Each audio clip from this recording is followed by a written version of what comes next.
Three very mysterious shiny lights over Breckenridge have police and residents puzzled. Just before noon today, law enforcement agencies started getting reports of UFOs. 9 News Mountain Newsroom reporter Matt Renew is joining us from Breckenridge. And Matt, many people saw these objects today, including yourself. You bet, Mark. It has been the talk of the town around Breckenridge all day. Even if now here at 5 o'clock, I'm about the only person willing to get in front of a camera and talk about the UFOs that were flying overhead. There was 3 white dots, I'll show you, that were flying over a Breckenridge behind me late this morning. Looked as if they were hovering right over Baldy Mountain behind me.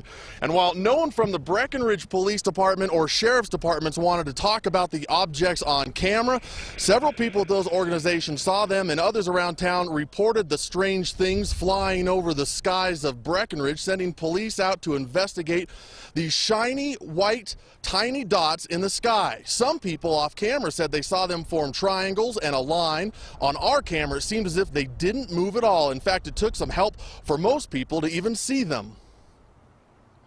Very top of the trees, and then just go to the left in the blue sky. There's all those kind of wispy clouds. Yeah. There's a white dot right in near the edge of those wispy clouds.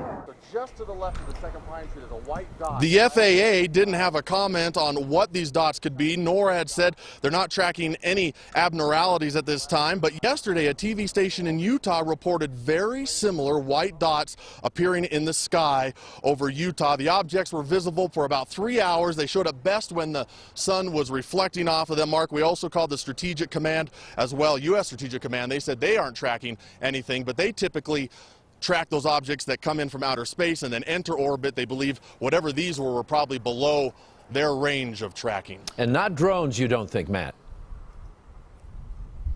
I don't think they were drones, and the folks that I talked to said they didn't look like weather balloons because at times they would just sit there for 5 or 6 minutes, 10 minutes, 15 minutes without moving an inch on our view screen in the camera, and then you would see a flash of light and they would take off across the edge of the mountain ridge behind me. So it didn't appear to be drones, it didn't appear to be weather balloons, truly unidentified flying objects in the skies over Breckenridge today. All right, Matt Renew, if you should suddenly disappear, we have a clue. Matt Renew reporting live from Summit County.